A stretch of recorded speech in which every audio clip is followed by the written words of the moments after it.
সাকিব, সাকিব, ও তুই গেছিস তো? একদম বিন্দাস আছে, একদম। আমি ঠিক থাকবো না গা? হ্যাঁ, ওই মাহিলের গানে আমার জীবন ধ্বংস করে দিব। এতই সোজা? হ্যাঁ, ধ্বংস না হয়ে যা, তাহলে রেল লাইনের উপর এভাবে কই রাখিস কেন? থাকতে ভালো লাগছে, সেই লাগে শুয়ে আস। দিন দেবদাসের মতো ঘুরে বেড়াইতেছিস, আবার কিছু জিজ্ঞেস করলে বড় বড় কথা। বাসায় যা, তোর মা তোর জন্য চিন্তা করতেছে। কি হয়েছে মা, কাঁদতেছো কেন? সারাদিন তুই কই থাকিস? বাইরে ছিল। তুই সেই জায়গাটা কোথায়? কেন লোকজন দিয়ে তোকে খুঁজে বের করতে হয়? এটা তোকে ছেড়ে অন্য ছেলেকে বিয়ে করে সুখে সংসার করতেছে, তার জন্য তুই কাঁদতেছিস? আমি কাঁদছি? আমার একবার কাঁদতে দেখছো? আমি কি এতটাই পাগল টাইমের জন্য কাঁদমু? তুমি আমার ছবিটা ছিঁড়ে ফেললে কেন? কারণ কম্পিউটার থেকে বের করে তোমাকে এই কাগজের মধ্যে আমি রাখতে চাই না। তুমি আমার গার্লফ্রেন্ড, তুমি থাকবে আমার মনের ভিতরে, কাগজের মধ্যে কেন থাকবা? কাগজ থাকলে সমস্যা কি?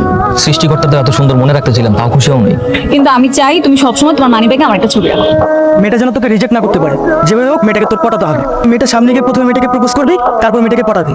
এটা হচ্ছে তোর সাথে আজকে আমার বাধি। এক্সকিউজ মি, তোমার পাশাপাশি দাঁড়ানো যাবে? দাঁড়ান, কে নিষেধ করেছে? তাতে কি প্রবলেম হবে? দেখা গেল তোমার পাশাপাশি দাঁড়িয়ে আছি, তোমার বয়ফ্রেন্ড বাইক নিয়ে নিল, তারপর সে যদি আমার দেখে রাগ করেন। আমার কোনো বয়ফ্রেন্ড নেই, আপনি নিশ্চিন্তে দাঁড়াতে পারেন। কোনো বয়ফ্রেন্ড নেই? এত সুন্দর একটা মেয়ে সিঙ্গেল, আমার তো বিশ্বাস হচ্ছে না। বিশ্বাসের কি আছে? মনের মতো কাউকে না পেলে কি করবো? তোমাকে দেখার সাথে সাথেই ভালো লেগে গেছিল, তাই তো সরাসরি ফোন নিয়ে চলে আসলাম। I love you two.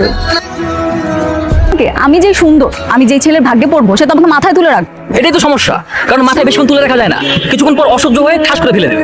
দুনিয়ার সব মানুষের চাকরি হয়, শুধু তোমার চাকরি হয় না। মিশো তো কতগুলো ছেলের সাথে, ওরা নিজেরাও চাকরি করে না, তোমাকেও চাকরি করতে দেয় না। বেশি করে খাও। বাসা থেকে যেভাবে বিয়ের চাপ দিচ্ছে, কবে জানি আমার বিয়েটাই হয়েছে। চিন্তা করো না, তোমার হাতের এই সুস্বাদু খাবার খাওয়ার জন্য হলো তোমাকে বিয়ে করবো। সেটা কবে? আমি আর সহ্য করতে পারছি না, কিছু তো একটা করো। শুক্রবার বিয়ে মানে? তোমার বাবা এই কাজটা কখন করলো? আমি জানি না, তুমি এখন আমাকে যা বলবে আমি তাই করবো। কি করতে পারো তুমি? যদি বলো পালিয়ে যেতে, তাহলে পালিয়ে যেতে পারবো। বেকার একটা ছেলে বিয়ে করা মানে জেনে বুঝে মাস সমুদ্র যাও। একটা মাস ধরে আমি তোমাকে বলছি একটা চাকরি নাও, একটা চাকরি নাও। তুমি কখনো আমার কথা শুনো না, সবসময় অবহেলা করেছো। ঠিক মতো বিয়ে ঠিক করে এখন এখানে আসো নাটক করতে, তাই না? মানে তুমি খুব ভালো মতোই জানো যে আমার এখন চাকরি নেই, আমি বিয়ে করতে পারবো না, তাই বাসায় বিয়ে ফাইনাল করে এখন এখানে আসছো, তাই না? এই বিয়েটা কোনোভাবে আটকাতে পারিনি, তাই তো বলছি চলো পালিয়ে যাই। হ্যাঁ, দরকার নেই, যাও বাসায় যাও, বিয়ে করো, আমার কিচ্ছু দরকার নাই, যাও। তোমার সাথে থাকার আমার কোনো দরকার নেই। ফেলেছে, এখন কালকে সকালে আমার বিয়ে, কি করবো বলেন? এই অবস্থা আমার কিছু করার আছে, এই জন্যই পালিয়ে আসছি। আমাকে ফোন দিছে, ও তো আমার ফোন রিসিভ করতেছে। আপনি একটা ফোন দেন না, বলেন যে আমি এসেছি। কিরে কই তুই? আসি আশেপাশে, কেন কি হয়েছে?